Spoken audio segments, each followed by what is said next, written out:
Olá, queridos, seja bem-vindo ao Tô com a Márcia. Hoje em dia, os lares estão se tornando um verdadeiro campo de guerra.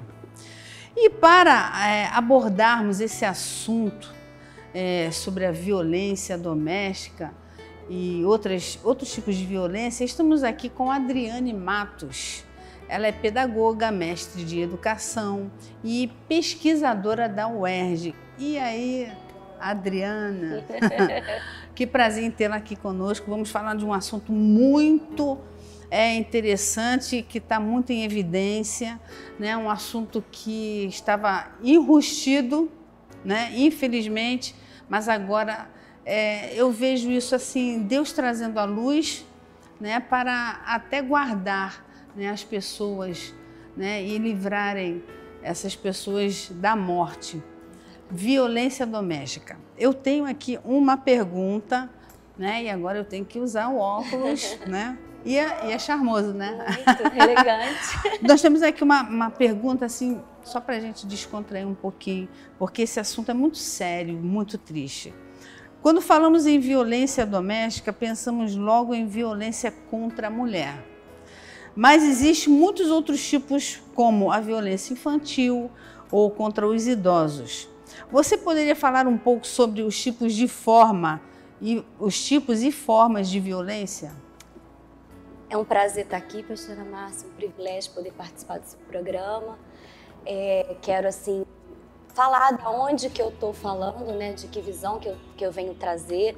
Eu sou mestre em educação e hoje eu sou pesquisadora na UERJ, porque eu sou aluna de doutorado e eu estudo no âmbito da educação. Sendo que, por mais que não seja o tema da minha pesquisa, mas geralmente a violência, como eu pesquiso estudos aqui do Rio de Janeiro, a violência sempre nos atravessa. Eu acabo orientando alunos de monografia na UERJ que tratam sobre esse tema, então eu estou sempre atualizada nos contextos das pesquisas que têm levantado dados a respeito disso. E eu particularmente venho de uma família de classe social baixa e que houve muitos casos de violência doméstica. Então eu tenho os dois parâmetros para a gente conversar aqui. E já viu alguns casos? Já fui testemunha, Então, assim, eu tenho a experiência de ter passado por isso dentro da família e também tenho estudos a respeito disso dentro da área da educação. Sendo que, quando a senhora me faz essa pergunta, eu me lembro também que existe não só diferentes pessoas que são afetadas dentro do seio familiar, mas também existem diferentes tipos de violência, como a senhora falou ali. E uma delas que a gente pode começar a discutir aqui é sobre a violência simbólica, que ela não é uma violência que fica clara, não é uma violência física nem psicológica, é uma violência instituída por algumas questões de hábitos populares, de crenças. E, por exemplo, vou dar um exemplo para a senhora de uma violência simbólica. Quando acontece um acidente no trânsito, aí fala, deve ser mulher, porque já institui para ela um símbolo, um estereótipo de que a mulher dirige mal. E aí já se acusa antes de saber. Então, assim, existem diversos tipos de violência e a violência simbólica é uma base disso. E é sarcástico também, né? Porque hoje ainda estava ouvindo um grupo de crianças, eu acho que é um trabalho que vai começar a ser feito, e uma das frases que as crianças estavam falando, eram crianças ainda, falando mulher no volante, perigo constante. É uma violência simbólica. Né? Uma violência simbólica, então, e a gente ouve muito isso, né? Por exemplo, quando se institui que a mulher só tem um lugar, que a mulher deve ser Amélia, que a mulher só tem que ficar dentro de casa, e quando a mulher tem outras atividades, ela é criticada, é vista, julgada de uma maneira, é uma violência simbólica. Esses tipos de violência, elas dão base para outras. E aí você vai vendo uma construção social, uma construção de consciência coletiva que vai legitimando alguns tipos de violência. Por isso que, geralmente, quando fala de violência doméstica, está mais relacionada à mulher. Porém, não tem só. A gente vê também violência infantil quando os pais acham que podem castigar com violência, porque nós somos de uma cultura ainda muito medieval, de que a punição é uma maneira de educar. mas a gente entende que o equilíbrio, né, o conhecimento, o amor faz a diferença. Inclusive quando você pune, né, quando você sanciona, você negociou aquilo antes, não é uma coisa que você fez na raiva, na ira, é uma coisa que está sendo negociada. Então, são várias formas de violência simbólica que são instituídas que legalizam outras. Contra o idoso. No Brasil, a gente está vivendo um fenômeno novo, né? Que a população está envelhecendo. O Brasil não estava acostumado com isso. E agora, na estatística, eu estava lendo que o Brasil é um país com o maior número de idosos. Tá, há pouco tempo atrás não era assim, mas como a gente tem melhorado a qualidade de vida, a saúde... Infelizmente, idoso no Brasil é sinônimo de rejeitado, desprezado, né? Descaso, doente. É o significado, é o sinônimo, né? Mas a gente não vê isso. Não. A gente não vê isso. As políticas para o idoso estão sendo desenvolvidas ainda muita pesquisa para trabalhar, muita política pública para se trabalhar ainda em favor do idoso. Mas o idoso ainda é uma questão para ser estudada, discutida, porque a população vai continuar envelhecendo, porque a ciência vai evoluindo, a questão de saúde vai evoluindo, exames médicos para poder pegar a doença de forma precoce. Então isso vai prolongando a vida. Questão até mesmo de quando a linha da pobreza melhora um pouco, então automaticamente algumas classes vão melhorando e isso vai prolongando a vida, dando qualidade de vida. Não, e assim, voltando só um pouquinho no idoso, quando a gente fala em idoso, as famílias já pensam asilo, né, casa de repouso, porque parece que se tornou um material obsoleto, uma mercadoria, né, obsoleta. Então não é isso. Né? Os idosos, pelo contrário, na nossa igreja aqui tem um ministério, né, da melhor idade, porque aí a gente entra nos portões dourados, né? E eu já entrei pelos portões dourados há pouco tempo. Então, eu não vejo o idoso nesse sentido. Pelo contrário, né? Nós temos um exemplo lindo de Caleb, que ele se sentia com 85 anos mais renovado, mais fortalecido, né? A principal violência que a gente percebe doméstica em relação ao idoso, do que a gente lê, é a respeito mesmo do descaso, de não reconhecer o valor, que ele pode desenvolver atividades, que ele não precisa ficar lá paralisado. É claro que alguns tipos de doenças são típicas da idade por conta do desgaste do corpo físico, né? Mas a gente, com atendimento bom, de saúde, com amor, com paciência, a gente consegue estabelecer. E as violências que a gente pode citar, como a senhora falou, geralmente é essa. A violência contra o idoso é o descaso, não compreender o tempo daquela fase da vida e muitas das vezes o abandono, que é a maior forma de violência. E chegando a extremos que a gente tem visto, que a internet populariza e deixa mais ciente do que tem acontecido, até mesmo de violência física, de pessoas que não estão habilitadas, que se sobrecarregam muito e acabam descontando naquele que não consegue se defender, porque a violência é um ato de covardia, né? Então, assim, são essas formas que a gente começa nesse bloco agora falando, que pode acontecer dentro do lar. Violência contra a mulher, violência contra a criança nos extremos, quando um adulto desconta numa criança aquilo que não tem nada a ver com a correção, e o idoso, a questão do abandono, até de violência física também. Eu estou com uma pergunta aqui também interessante. Qual o principal fator causador de violência no lar? Seria a intolerância, a falta de amor ou algum outro? Primeiro assim, que a gente não tem como não falar, né, pastor? Parece que é um negócio inexplicável, né? Eu acho que... Porque assim, se a gente falar, é a falta de Deus, sim, porque Deus é amor, né? Então a gente sabe, isso é base.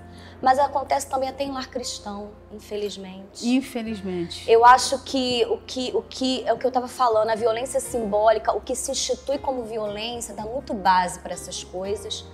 Muitas das vezes a omissão, porque as pessoas gostam de viver muito de aparência. Exatamente. Né? De dizer que está tudo bem, na verdade não está passando por coisas. E as redes sociais agora têm sido um canal para isso, para mascarar, né, famílias, casais, né, e tem uma autoafirmação, querem, né, afirmarem isso. Não, somos uma família perfeita, né? E é isso aí. Mascarados. Porque por que a rede social passa tanto isso? Porque a gente está numa era da imagem, né? Da imagem. De passar uma imagem, como você é, ou então como você gostaria de ser. Então as redes sociais, ela tem muito essa questão de expressar a imagem.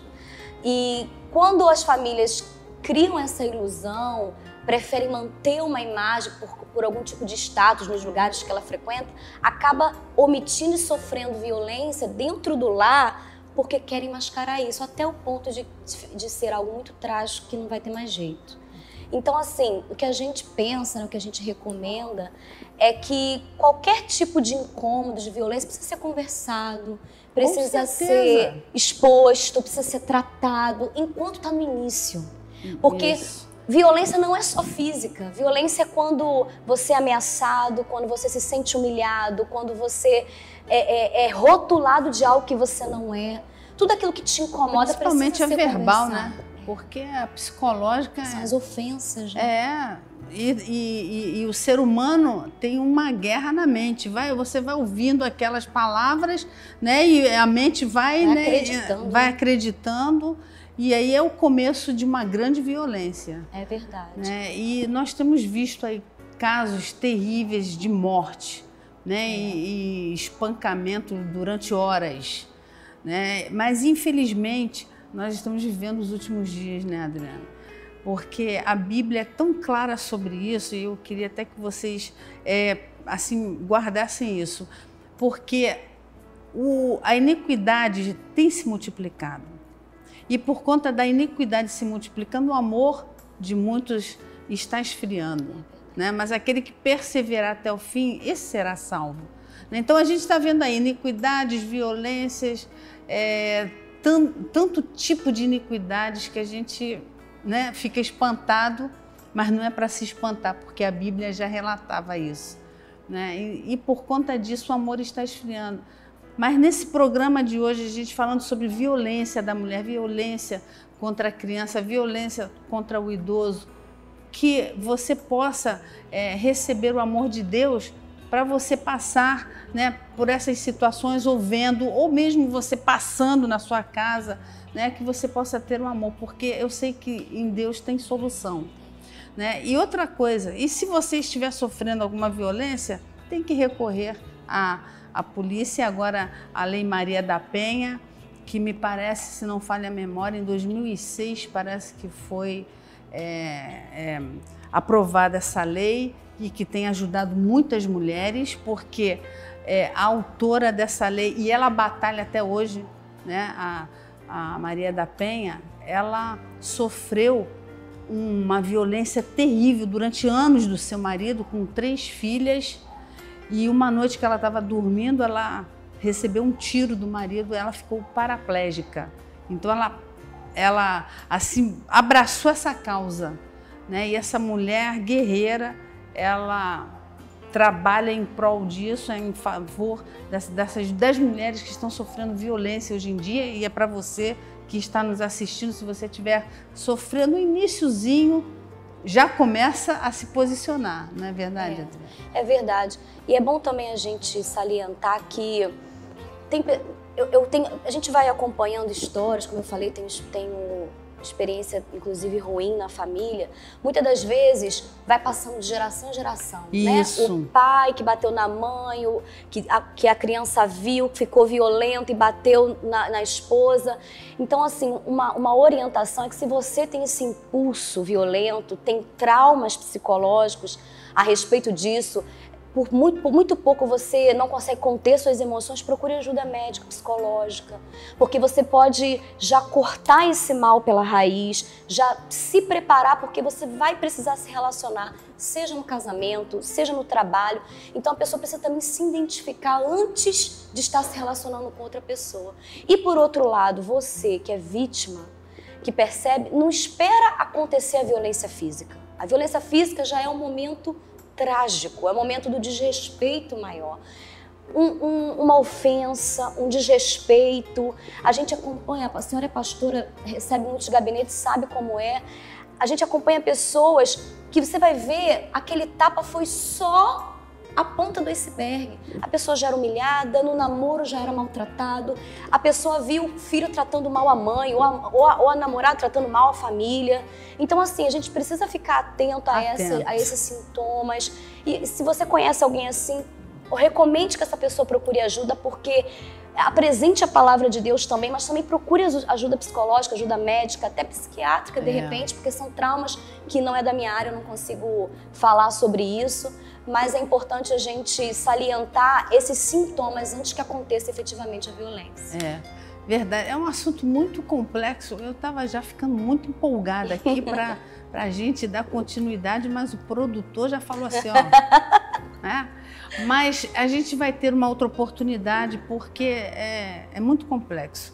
Então, hoje, você nos assistindo aí, você, se estiver passando por esse problema, né, se posicione, peça uma direção ao Senhor, vá aos pés do Senhor Jesus, né, porque Ele tem o melhor para você. Né, que você possa ter sido abençoado. A gente deu aqui uma palhinha, é muito complexo esse assunto e hoje em dia está muito em evidência, a gente tem visto casos de mortes mesmo, mortes. Mas hoje o Senhor, Ele está assim, querendo abrir os teus olhos, se tiver no iniciozinho, que você possa tomar uma posição dentro da sua casa. Tá bom? Esse assunto tá muito quente aqui. Olha, é muito complexo. Então, olha, o produtor já veio aqui, já mandou já cortar. Então, eu vou continuar aqui gravando com a Adriane Araújo, que está sendo assim, olha, tremendamente falando, explicando esse assunto de uma maneira assim muito simples e que você está entendendo. Então eu conto com a sua audiência sábado que vem, vamos dar continuidade junto com ela para você saber muito mais sobre violência doméstica. Então, até lá!